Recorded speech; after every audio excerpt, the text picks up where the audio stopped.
Okay, so hi guys, today we're going to be talking about the object-oriented concept, polymorphism, and yeah, let's get into it. So poly means many, morphism means forms, and it's just an object-oriented programming concept which allows a single interface, so that can be a method or property, to take on many different forms. So even though objects can be from different classes, they can be treated as the same if they have by using polymorphism, as long as they follow a base class. So we've got two types of polymorphism.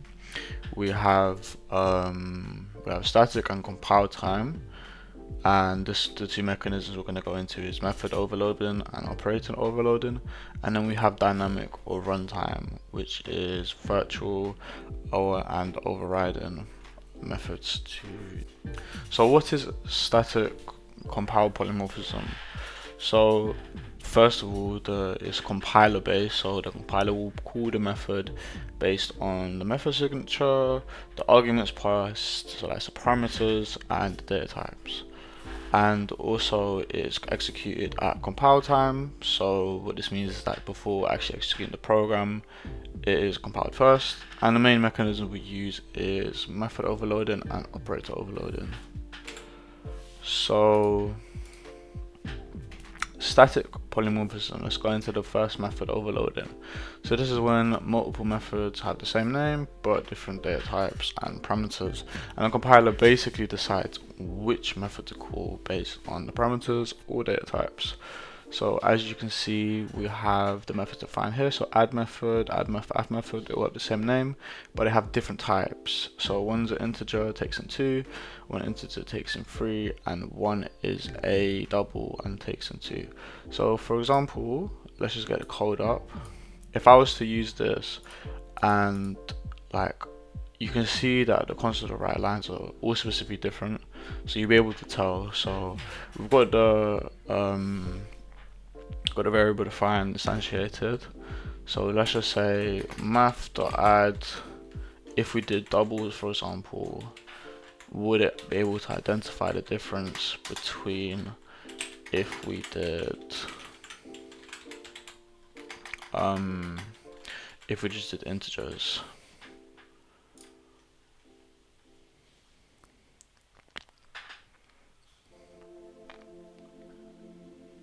So if we did doubles, for example, we'll be able to tell the difference between if we did integers.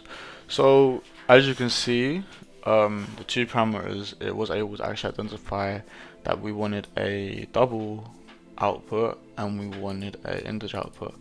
How does it know this? Because when a compiler runs, it detects what data types are passed through, and so that's the argument, and what method signature. So it matches against, okay, cool, am I going to do this integer one or this integer one? And like, even if so we did something like this and we just pass in 6 values, what would happen? How would we split both? So you can see that these methods are called. So the one with 3 parameters and the one with 2 parameters, and that's just basically what now moving on, what is the other polymorphism we can encounter? So operator overload is defining custom behaviors for operators. So for example, we can have plus, minus, times, a percentage modulus. So the compiler, before the program executes, it overrides what the operator behavior is with our customized behavior, but we have to specify this.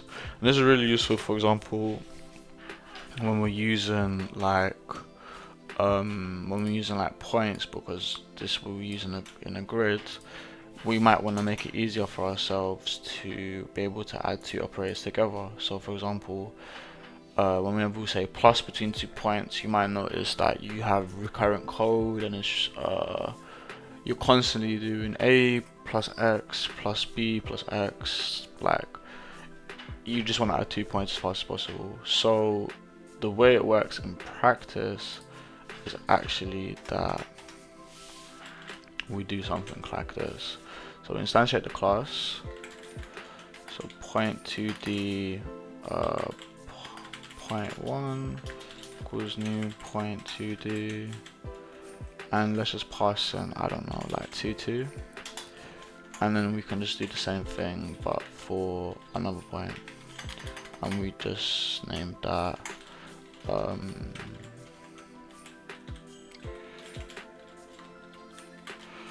point 2, and we just say that this is gonna be 3 and 2, yeah, 2 is fine. Okay, so and then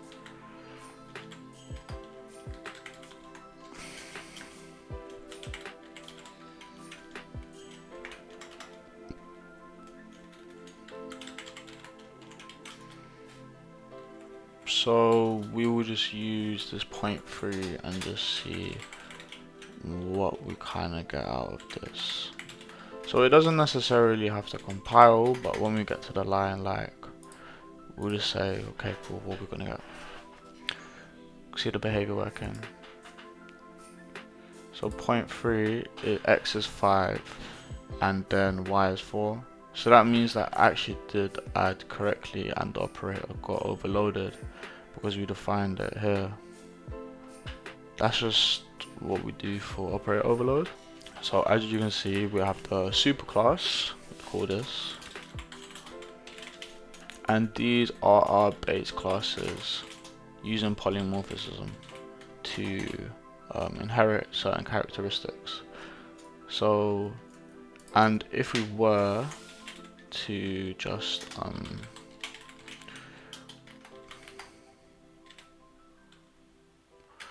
so we can instantiate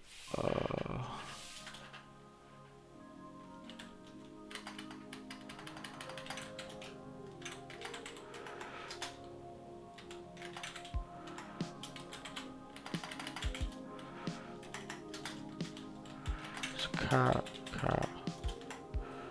and we say animal array, animals equals cat and a dog. Alright, so for each animals, we want to say animal dot sound. So as you can see, every single animal has a different sound. Woof, meow, moo for cow, cat and dog, but they're all gonna output different sounds. Why? Because they're gonna get overridden. See? But we're not saying dog.sound, cat.sound, cow.sound. We're saying animal.sound. So that means for each animal it has specific properties, but they're all animals. So that's kind of the premises of why I kind of use polymorphism that way. So why would you even use polymorphism? Well, the first benefit is that it has unique, consistent code, so everything's uniform and follows a structure. You can effectively use inheritance. The code becomes reusable, maintainable. We showed you that through the dynamic polymorphism, where the animals are all animals, but they have different sounds, so we can reuse the sound method.